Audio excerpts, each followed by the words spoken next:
Hello, मैं शुभनीत तिवारी स्वागत करता हूँ आपका सेट्स के लेक्चर 8 में।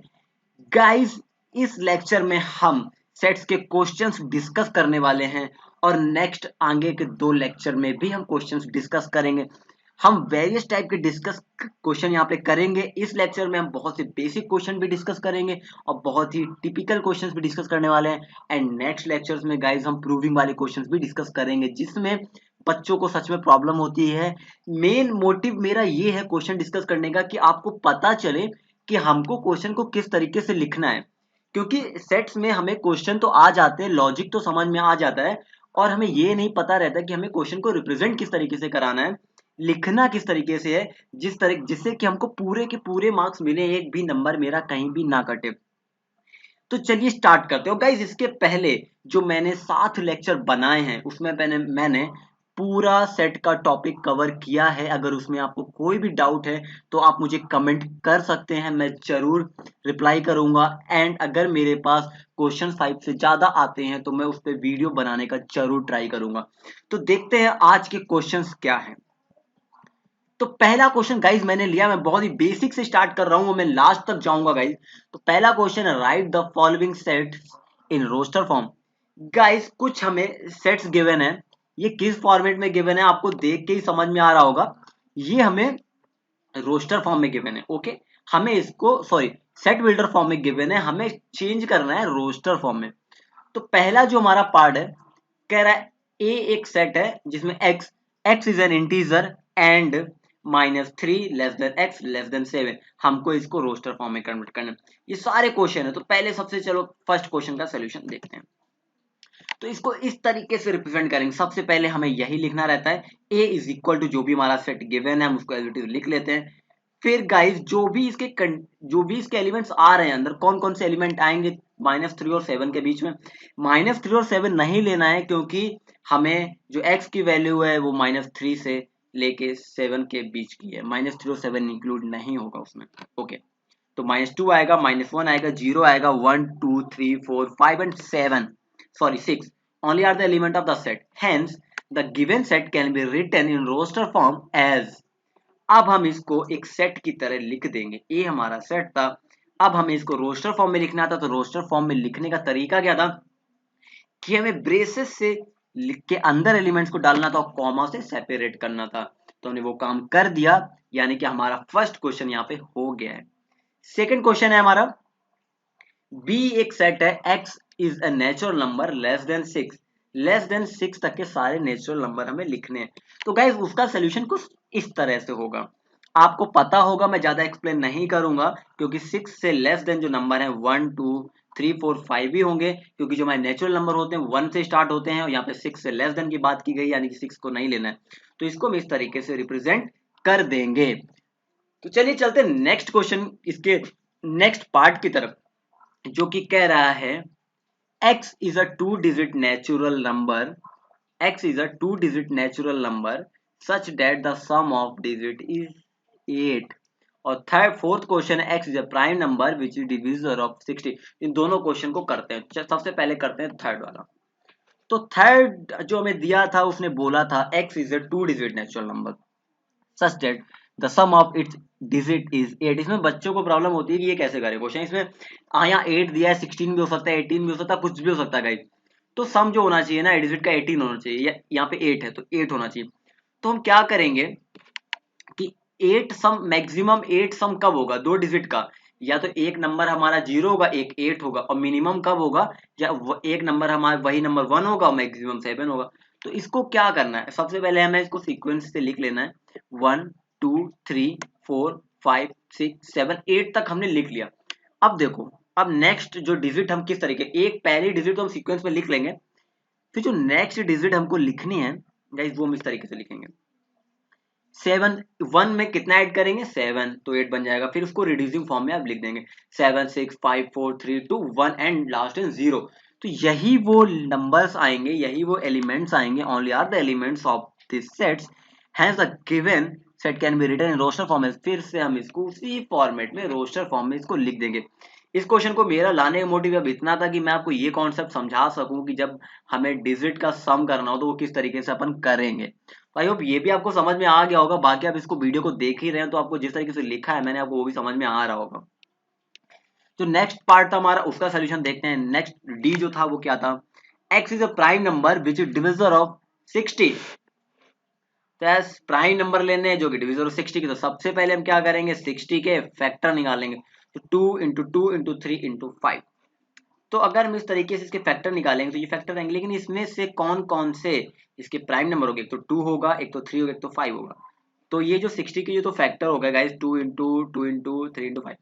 बट 2 इंटू 2 और 3 and 5 only the elements of the set, क्योंकि हम इसमें दो बार 2 नहीं ले सकते। ओके, और प्राइम नंबर है तो ये सारे प्राइम नंबर आपको पता होना चाहिए प्राइम नंबर क्या होता है। जो कि भाई खुद से डिविजिबल होते हैं या तो 1 से डिविजिबल होते हैं वो हमारे प्राइम नंबर होते हैं। तो ये तो अपन को क्लियर हो गया ना। तो अब hence the given set can be written in the roster form by guys easy. हमने लिख दिया, इसको भी लिख दिया हमने, अपन ने इसको भी लिख दिया है। ठीक है, चलते हैं नेक्स्ट क्वेश्चन की तरफ, क्योंकि ये क्वेश्चन बहुत इजी थे, बहुत जल्दी अपन ने सॉल्व कर लिया। आई होप कि इस तरीके के जितने भी क्वेश्चन होंगे ना आपसे गलत नहीं होने वाले हैं। अब ट्राई करिए जाके, तुरंत अभी ट्राई करिए जाके गाइस, एनसीईआरटी पूरी लगा डालिए। ठीक है, नेक्स्ट जो क्वेश्चन है हमारा, let a is equal to a comma B and b is equal to a comma B comma C. फिर आपको निकालना इज a, ये किसका सिंबल है सबसेट का। ओके, पता है ना अपन को सबसेट का सिंबल है ये। a सबसेट b का पूछ रहा है, क्वेश्चन मार्क।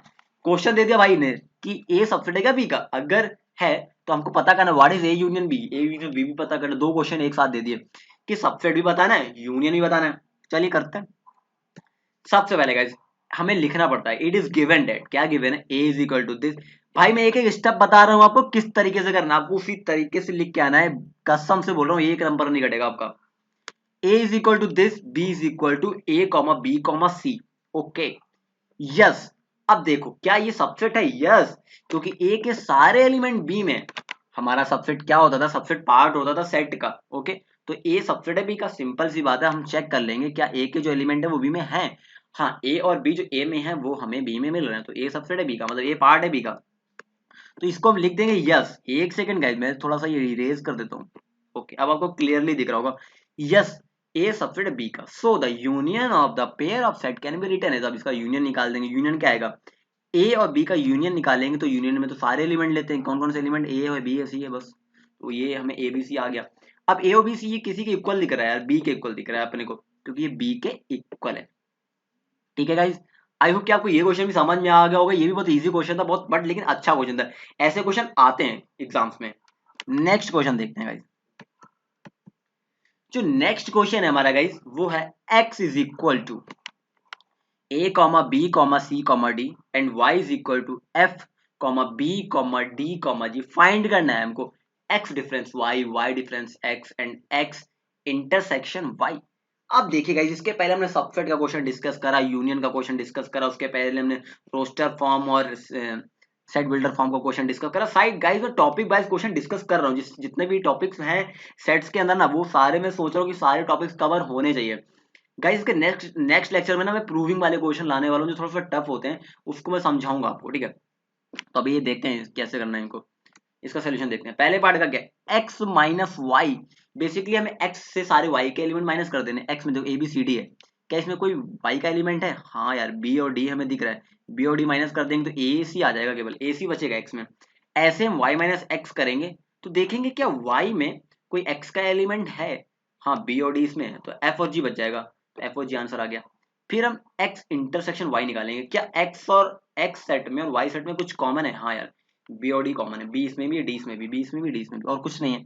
तो बी और डी आंसर आ जाएगा। गाइस कितने इजी क्वेश्चन होते हैं, बड़े आसानी से लग जाते हैं, बस हमको पता होना चाहिए थ्योरेटिकल क्या क्या मतलब है डिफरेंस का, क्या मतलब है इंटरसेक्शन का, क्या मतलब है यूनियन का, वगैरह वगैरह। आपको ये सारी चीजें अगर आपको नहीं पता है ना, अभी आप जाके मेरी पुरानी वीडियोस, पिछली वीडियोस देखिए, आपको तुरंत समझ में आ जाएगा। मैंने बहुत इजी वे में, बहुत एनिमेटेड वे में आपको समझाया है गाइस। तो चलिए नेक्स्ट क्वेश्चन देखते हैं। नेक्स्ट क्वेश्चन है गाइस हमारा, if R is the set of real numbers, if R is the set of real numbers and Q is the set of rational numbers, R हमारा set है real number का, एक set है R जो हमारा real number का set है। Guys मैंने रियल नंबर बताया है पिछली वीडियो में। रियल नंबर्स हमारे क्या होते हैं? रियल नंबर हमारे दो टाइप के होते हैं, रेशनल और इरेशनल। और हमारे रेशनल नंबर होते हैं इंटीजर टाइप के, और हमारे होल नंबर टाइप के, और हमारे नेचुरल नंबर टाइप के। गाइस तो हमें बताना है कि एक क्यू दूसरा सेट है जो रेशनल नंबर है। Then what R minus Q क्या होगा? गाइस आपको क्या लगता है आर माइनस क्यू क्या होगा? आर हमारा रियल नंबर है और क्यू हमारा रेशनल नंबर। अगर हम रियल नंबर से रेशनल नंबर हटा देंगे तो गाइस हमारे पास इरेशनल ही बचेंगे ना। तो this is the solution guys. We know that R जो है set of real numbers and Q है हमारा सेट ऑफ रेशनल नंबर। तो हमारा आर माइनस क्यू आएगा सेट ऑफ इरेशनल नंबर। ये हमें इस तरीके से बताना रहेगा और हमें यहाँ पे पूरे मार्क्स मिल जाएंगे। चलिए चलते हैं नेक्स्ट क्वेश्चन की तरफ। तो गाइस ये क्वेश्चन नंबर अपना 5 है। गलती से यहाँ पे मुझे 3 लिख गया है, 1 मिनट में इसको करेक्ट कर देता हूँ। आप थोड़ा सा ये थोड़ा सा 5 मैंने बड़ा बना दिया है, ओके, क्योंकि क्वेश्चन बड़ा है तो 5 को भी मैं बड़ा बनाना चाह रहा था। ओके, थोड़ा सा और इसको डार्क कर देते हैं। Yes, okay. तो ये क्वेश्चन नंबर 5 है अपना। इसको क्वेश्चन को समझते हैं। ये गाइस क्वेश्चन मैंने अपने प्रीवियस लेक्चर में भी दिया, तो मैंने आपसे पूछा था कि क्या इसका आंसर मुझे कमेंट बॉक्स में बताइए। तो वही मैंने क्वेश्चन लिया है, मैं इसको डिस्कस करना चाह रहा था। चलिए इस क्वेश्चन को डिस्कस करते हैं, क्योंकि इस तरीके के क्वेश्चन 101% एक क्वेश्चन एग्जाम में आता ही आता है। जो मैंने लास्ट मेरी वीडियो थी ये उस पे बेस्ड है, तो इस क्वेश्चन को पहले मैं लास्ट में लाने वाला था, लेकिन फिर मैंने सोचा कि नहीं, इस क्वेश्चन को मैं पहले डिस्कस करता हूँ। तो इन अ ग्रुप ऑफ 400 पीपल्स, 400 भैया बंदे हैं एक ग्रुप में, 250 can speak Hindi and 200 can speak English. How many people can speak both Hindi and English? Guys चलिए समझते हैं इस क्वेश्चन को। तो कैसे करना है ये देखिए। इसका पूरा फॉर्मेट मैंने आपको बताया है। आपको इसी फॉर्मेट से अगर आप क्वेश्चन को करेंगे, कितना रिप्रेजेंटेटिव तरीका है, कितना अट्रैक्टिव तरीका है। आप देखिए सबसे पहले आपको कंसीडर करा हमने एच, एक हमने सेट लिया H as the set of people who speak Hindi, क्योंकि हिंदी स्पीक कर रहे थे तो मैंने एच ले लिया। एंड ई एक सेट ले लिया जो स्पीक कर रहे थे इंग्लिश। फिर हमने वो रिलेशन लिख लिए जो हमें गिवन है। वी नो डैट, जो कि हम जानते हैं by the question, N number of H U E. H U E का मतलब क्या है? जो हिंदी और इंग्लिश का जो यूनियन है, जो कि हमें गिवन है 400, है ना, इन ए ग्रुप में 400 पीपल्स। ओके, तो जो एन नंबर ऑफ एच है वो है 250 जो कि हिंदी के लिए है। जो एन ई है वो 200 है। It can be written as, हम इस फॉर्मूले से निकालेंगे, क्योंकि हमने ये फॉर्मूला लगाया बाय सब्स्टिट्यूटिंग द वैल्यूज। हमने वैल्यू रखी, बाय फर्दर कैलकुलेशन हमने इसको सॉल्व करा, then we get the answer. Therefore 50 peoples can speak both Hindi and English. अब इस क्वेश्चन को करते समय ये हमने आंसर तो निकाल लिया, बट एक डाउट ये आता है कि हमारे पास 250 हिंदी बोल रहे हैं, 200 जो है इंग्लिश बोल रहे हैं, तो ऐसे तो हमारा 450 हो जाता है ना, 450 हो जाता है, बट टोटल ग्रुप में तो 400 ही है ना। तो कुछ लोग ऐसे हैं जो 50 जो लोग मैंने निकाले हैं लास्ट में, वो 50 लोग ऐसे हैं गाइस जो कि हिंदी भी बोलते हैं और इंग्लिश भी बोलते हैं। वही तो हमें निकालना था। समझ में आया आपको? जो कि हमारे एक्स में एच में भी आ रहे हैं और ई में भी आ रहे हैं। तो गाइस आई होप कि ये वीडियो आपको बहुत पसंद आई होगी। मैंने अपना पूरा ट्राई करा है क्वेश्चन को समझाने का। अगर आपको वीडियो पसंद आई ना तो लाइक करो, कुछ भी करो मुझे नहीं पता, बट लाइक हो जाना चाहिए। और वीडियो को शेयर करो अपने दोस्तों के साथ, उनको बताओ कि इस तरीके से हम प्रॉब्लम्स को सॉल्व कर सकते हैं। मिलते हैं नेक्स्ट लेक्चर में गाइस, तब तक के लिए धन्यवाद।